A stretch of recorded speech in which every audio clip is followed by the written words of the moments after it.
유하, 오늘 돈 얘기를 좀 하려고 합니다. 돈 좋아하시죠? 네, 물론 좋아합니다. 모든 분들이 돈에 관심을 갖고 있습니다. 근데 이 중요한 돈을 우리 2030 세대들은 어떻게 생각을 하고 돈을 모으고 싶어 하고 또 어떻게 쓸 것인가 뭐 이런 거 오늘 이야기 해보고자 합니다. 서태환 지점장 모셨습니다. 네. 안녕하세요. 안녕하세요. 네. 이 병에 가득히 넣어가지고서 랄랄랄랄랄랄랄라 온다야. 이 돈에 대한 관심은 뭐 우리가 설명할 필요가 없고요. 그렇죠.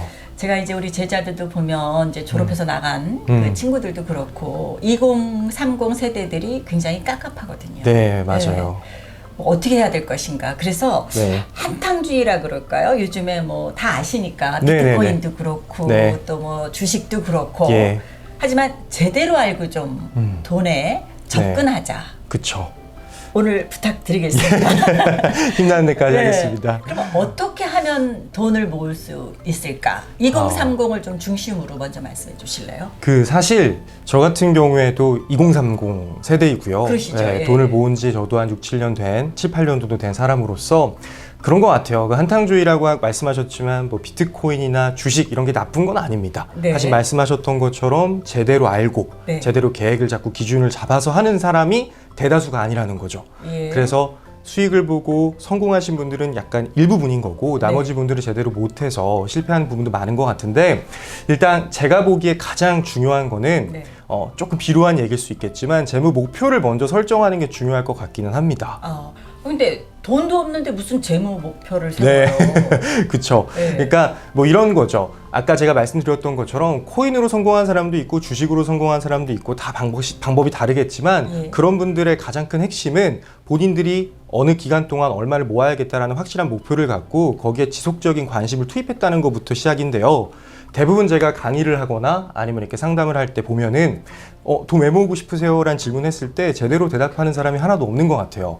무슨 질문을 하시는데? 예컨대 나에게 정말 뭐 한 100억 정도, 200억 정도 되는 충분한 돈이 있다면은 이 돈 갖다 뭐 하고 싶은지 제가 이렇게 질문을 던져보면 그 대답에 제대로 된 대답을 하는 경우는 거의 없어요. 그냥 단순히 돈 불려야죠. 또 그냥 돈 불리려고요. 부자 되고 싶어서요. 뭐 거의 이런 대답만 돌아오는 거고, 네. 말씀드렸던 것처럼 사실 내가 진짜 절실하게 왜 돈을 모아야 되는지에 대한 계획과 아니면 그거에 대한 목표 설정하는 사람이 많이 없는 거죠. 뭐 예를 들면은 목적지를 정해놔야 그렇죠. 거기에 네. 맞는 길을 따라갈 텐데 네. 일단은 그 설정부터 2030 세대들이 안 돼 있기 때문에 사실 조금 코인도 해보고 주식도 해보다가 관심이 끊기기도 하고 네. 잘못된 방법으로 투자를 하는 것 같기도 합니다. 그렇죠. 그래서 포기할 때도 있고 그렇죠, 또 그러다가 그렇죠. 또 다시 분노에 또 네, 투자를 맞아요. 해보고도 싶고. 감정이 끌려서. 예, 근데 일단은 저 이제 2030이라고 했으니까 예. 우리 20 세대들은 이제 돈 모으는 방식이 아직은 이제 네네. 뭐 학생들 보면 알바부터 해서 모으는 네, 사람들도 맞아요. 있고 네네. 또 뭐 한 27, 8 네. 빠르면 취업이 되면 네. 그때 이제 월급을 타는 경우들이 그렇죠. 있고 그때마다 뭐 방법이 좀 다릅니까? 또 제일 먼저 뭐 해야 되는 거. 네, 일단은 기준을 좀 잡아야 될 것 같아요. 네. 앞으로 과거 아니면 잘 모르시는 분들은 당장 내가 눈앞에 있는 시드머니만 불리기 위해서 예를 들면 1억이란 돈 또는 결혼 자금을 위해 가지고 내가 모을 수 있는 금액의 대부분을 다 투자합니다. 또는 다 저축합니다. 한 번에, 한 바구니에. 네. 그래서 눈앞에 있는 목표를 위해 가지고 한 바구니에 돈을 쫙 다 모았다가 그 목표가 달성되면 다 쓰겠죠. 그럼 다시요. 그 네. 목표로 쓸 만큼의 돈을 모으는 방법은 좀 얘기 안 해주시고. 예를 들면 내가 월에 고정적인 현금 흐름, 뭐 월급이 있다든지, 알바비가 있다든지. 네, 알바비나 월급 받아서 저축할 수 있는 고정적인 뭐 어느 정도의 돈이 있다든지, 아니면 내가 목돈이 있다든지, 이 돈을 한 바구니에 그냥 내 눈앞에 있는 목표만을 위해서 이제 모으는 게 아니고요. 그것들을 조금 분산해야 됩니다. 그래서 제가 자료를 살짝 드리긴 했었는데요. 네. 뭐 예를 들면 이런 거죠. 당장 내가 눈앞에 있는 목표는 결혼 자금이 됐던 뭐 주택 자금이 될 수도 있겠지만 나중을 위해서는 자녀 양육 자금이나 노후 자금도 여러 개가 있는 거거든요. 그럼 지금 뭐 네네. 세로 저축하고 가로 저축을 해놓으셨는데 그렇죠. 그 키워드는 5가지네요. 네네. 크게 결혼, 비상자금, 주택자금, 네. 자녀 양육, 은퇴. 네, 맞습니다.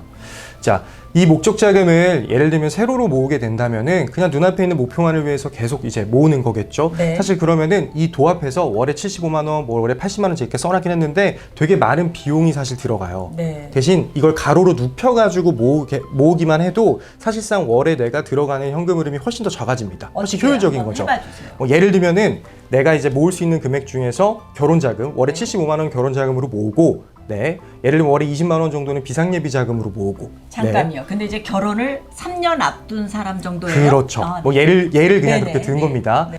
일반적인 사람들은 눈앞에 있는 목표만을 위해서 그냥 한 바구니에 돈을 다 모았다 쓰고를 반복하는 네. 그런 방식으로 돈을 모으게 됩니다. 네. 근데 사실상 그게 현실적으로는 되게 비효율적인 저축 방식인 거죠. 예. 네.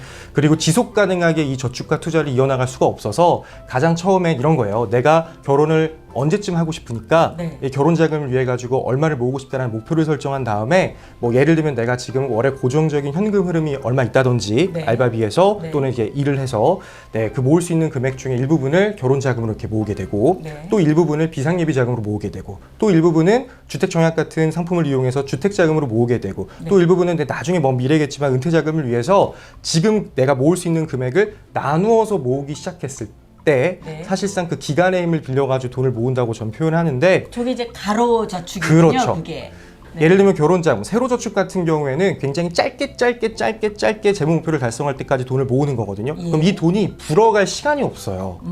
근데 가로저축 이걸 그냥 눕히기만 해도 네. 뭐 결혼자금은 당장 내가 눈앞에 있는 목표기도 하고 네. 모을 수 있는 기간이 되게 짧기 때문에 예. 물론 기간의 힘을 빌릴 수 없겠지만 네. 뭐 주택자금이라든지 뭐 자녀 양육자금이라든지 은퇴자금 이런 것들도 나중에 내가 언젠가 모아야 되는 자금들인 거잖아요. 그렇죠. 그럼 충분한 기간을 갖고 모으기 때문에 다들 아시겠지만 복리효과 돈이 2배가 되고 3배가 되는 게 눈덩이처럼 쌓여가지고 더 빨리빨리 불어나게 되는 거죠. 네. 사실상 그래서 이 재테크 또는 2030 세대들이 돈을 모을 때 가장 처음 시작해야 되는 거는 그 목표 설정부터 하시고 이것들을 내가 모을 수 있는 금액 내에서 나눠 놓는 작업부터 하시는 게 사실상 가장 첫 번째입니다. 예, 그러니까 이제 저런 가로 저축을 권장하시고 예를 맞습니다. 들어주신 거지만 3년 결혼이 남았다 생각했을 때는 월 75만 원씩 그렇죠. 모아간다. 네. 또 4년 정도는 월 20만 원씩 비상자금을 그렇죠. 모아간다. 네.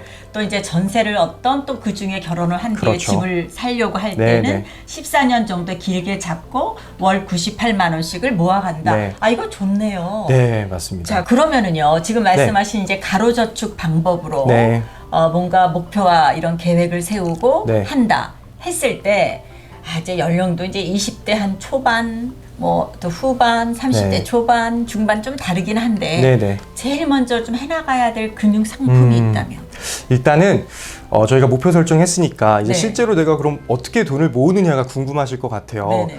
방식이 여러 개 있겠지만 그래도 꼭 필요한 것들부터 순서대로 좀 말씀드리도록 하겠습니다. 네. 일단 첫 번째로는 주택 청약입니다. 아 맞아요. 네. 그거 꼭 해야 되죠.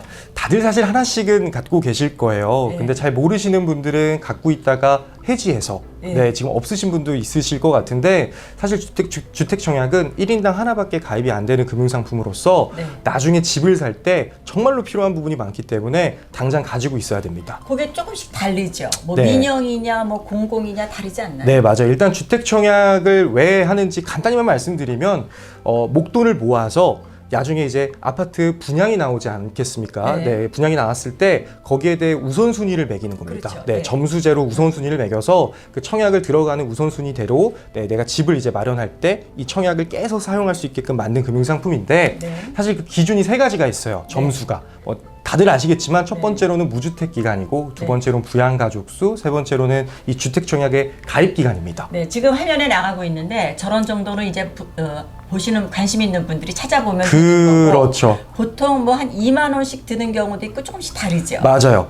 일단은 보통 이 주택 청약으로서 내가 이제 분양을 받을 수 있는 물건이 부동산 물건, 아파트가 보통 2가지라 보시면 될 것 같아요. 그냥 일반적으로 생각하시는 거는 민영 물건들. 네. 네, 우리가 통상 생각하는 그런 아파트들. 사실 그 경우에는 2만 원씩 2년만 내시고 네. 그 뒤부터는 이 주택 청약을 유지만 하셔도 화면에 보시는 것처럼 맨 아래에 있는 가입 기간, 이 가입 기간에 대한 점수가 계속적으로 늘어납니다. 네. 그런 경우는 2만 원씩 2년만 내도 되는데 사실상 요즘 2030 세대들이 이 주택 청약으로 아파트를 분양받는 건 하늘의 별 따기죠. 맞아요. 네. 왜냐하면 무주택 기간이 너무 안 되고 부양가족도 안 되기 때문에 네. 그런 분들은 보통 어떤 걸 많이 하시냐면은 요즘에 정부에서 하는 행복주택이나 네. 아니면 장기임대주택, 예. 아니면 신혼부부 전용으로 나오는 그런 공급 물량들이 있습니다. 네. 그런 물량들도 사실 주택청약을 이용해서 내가 청약을 넣을 수가 있는데요. 그냥 통상 공공물건이라고 제가 하겠습니다. 네. 그런 것들은 얼마씩 어떻게 부어야 돼요? 그거는 처음에 주택청약을 가입하고 나서 10만 원씩 2년을 내셔야지. 아. 그 뒤에 쭉 유지하셨을 때 점수가 제일 높게 나옵니다. 10만 원씩. 10만 원씩 2년. 네. 그래서 지금 초년생분들 중에서 주택 청약이 없으신 분들 같은 경우에는 10만 원씩 2년을 꼭 채우시고 네. 가져가시면 좋을 것 같고요. 이거는 잘 모르실 것 같아요. 그러니까 주택 청약이 단순히 그냥 이렇게 집을 살 때만 필요한 건 아니고요. 혹시 교수님 연말정산 아세요? 네, 알죠. 네, 알죠. 예. 그렇죠. 보통 1월부터 12월까지 냈던 세금을 뭐 이렇게 환급 받는 네, 거나 네, 네. 더 내는 걸 연말정산이라고 예, 예. 하는데 이 주택 청약을 불입한 금액에서 네. 무주택 세대주는 소득공제 혜택이 들어갑니다. 얼마까지 가능하죠? 네, 240만 원 한도에 맞다. 40%까지 소득공제가 들어가기 때문에 네. 사실상 내가 이제 주택청약 불입해서 나중에 내가 민영물량이나 공공물량을 청약할 수 있는 기회도 챙기고 네. 연말정산 때 많은 금액을 환급받을 수도 있는 기회가 있는 거죠. 예. 그러니까 공공임대주택이라든가 뭐 장기임대주택, 네. 이제 공공물량이라 그러셨잖아요. 예, 예전하고 조금 인식은 바꿔야 될 것 같아요. 네. 워낙에 젊은 세대들이 집을 마련하기가 어려우니까 맞습니다. 민영에 목매달지 말고 그쵸. 좀 이런 쪽으로도 네. 먼저 이렇게 투자를 했다가 예. 하는 방법도. 근데 지금 말씀을 나누다 보니까 이게 시간이 너무 촉박할 것 같아요. 네, 그래서 네. 다음 영상에서 네. 조금 더 다른 금융상품. 네. 오늘은 제일 중요한 것이 주택청약이다. 네, 네. 근데 이제 공공물량부터 먼저 시도를 해라. 네, 좋습니다. 네, 좋을 것 요런 같습니다. 팁만이라도 중요한 건 실천하기입니다. 중요하죠. 그렇죠? 제일 네. 중요하죠. 그것부터 한번 네. 관심을 또 갖는다는 게 중요한 거니까. 네, 맞습니다. 네, 오늘 말씀은 여기까지 듣겠습니다. 네. 고맙습니다. 네, 감사합니다. 네, 유바. 이동에 가득히 넣어가지고서 랄랄랄랄랄랄랄라 온